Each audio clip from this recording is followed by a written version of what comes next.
कटक जिला केन्टापड़ा ब्लॉक अंतर्गत गोविंदपुर महाविद्यालय वार्षिक उत्सव और पुरस्कार वितरण उत्सव पालित हो जाइए। मुख्य अतिथि भाव नियाली निर्वाचन मंडली विधायक छवि मल्लिक जोगदे छात्र छात्री मानक उत्साहित करने सह मत व्यक्त करते। विधायक प्रथम करी गोविंदपुर महाविद्यालय को ग्रस्त पिलामानकु पाठपढ़ा सहित श्रृंखला ज्ञान और क्रीड़ा सांस्कृतिक कार्यक्रम प्रति आग्रह प्रकाश करने को छात्र छात्री मानक मत व्यक्त करते। महाविद्यालय एक उज्जवल आलोकीकरण व्यवस्था करने प्रतिश्रुति देते। महाविद्यालय जहाँ सब विकासमूलक काम अधा रही खूब शीघ्र पूरण करने प्रतिश्रुति देते। नमस्कार, मु लिपिका आपण मानक स्वागत करुच्ची नुआ रूपरे होली टीवी ओडिया। होली टीवी ओडिया सहित जोड़िया आपण माने लाइक करंतु, सब्सक्राइब करंतु, शेयर करंतु। गोविंदपुर महाविद्यालय आज स्मार्ट रूम 4टा आज उद्घाटन हला एवं गोटे श्रेणी गृह भी ग्राम्य उन्नयन विभाग द्वारा तैयारी होगापी शिलान्यास करागला। आउ कॉलेजर उन्नतीकरण विभिन्न विषय आमर महाविद्यालय जो अध्यक्ष 2 जन अच्छा सागरे पुंखानुपुंख भाव में आलोचना है। आउ एठी जहाँ तांकर तुरंत दरकार एठी गोटे लाइट दरकार अन्य जिनस दरकार अच्छी से विषय में आलोचना होती। खूब शीघ्र से दाबी गुड़िक पूरण करा महाविद्यालय बहुत सुंदर महाविद्यालय, भल महाविद्यालय। एठिकार अध्यापक अध्यापिका माने बहुत परिश्रम करुछंती, पिला मानकु पाठ पढ़ाउछंती एवं कॉलेज को मध्य गोटे सुंदर परिवेश रे रखिछंती।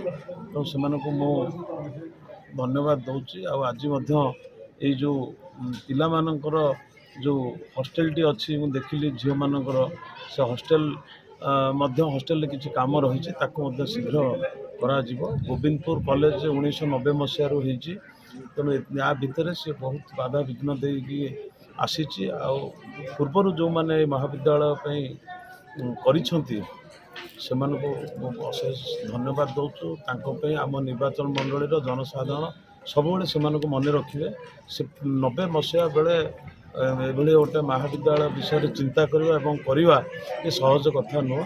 से आम सब आम मान भितर से चिरस्मरणीय होकर रे निश्चित भाव में समस्ते यही भाव में आज मुझे परिदर्शन करने आसी उद्घाटन होला से बहुत खुशी अच्छी।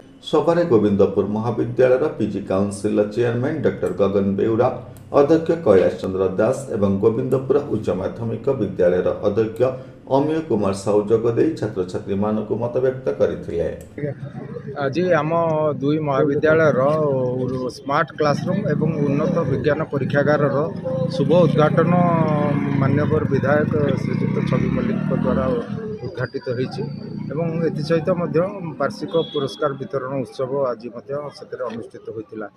एथिरे माननीय विधायक श्री छवि मल्लिक आसी पहुँची 4टी जो रही आमर उद्घाटन करते परिशेष आमर ये पुरस्कार वितरण उत्सव में मुख्य अतिथि रूप योगदान करते। आमर समस्त पिला माने जो माने सब 2 महाविद्यालय समस्त अध्यापिका अध्यापक माने अध्यक्ष 2 जन उपस्थित थे, पिला माने उपस्थित थे।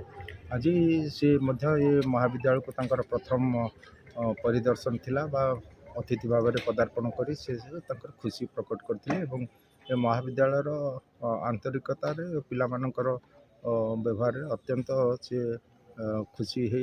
महाविद्यालय प्रति तांकर जहाँ कर्तव्य रही पिला माने एठी कथा उठे ये महाविद्यालय को आसवाई जोगाजोगर टिके अभाव असुविधा रही टिके रास्ता चौड़ा हेले भल होता एवं आम बस ये अंचल पहुँचेवाई चलैवाई अनुरोध रखिते आमे अनुरोध करूँ। आज जो दक्षता विकास केंद्र आमर एवं नुआ एकेडमिक ब्लॉक उद्घाटित होती से आनुषंगिक डेस्क मॉड्यूलर डेस्क बेंच ना इंटरएक्टिव बोर्ड कथा से दाबी उठे सी सागे सागे ग्रहण कर खूब शीघ्र ये कथा करे।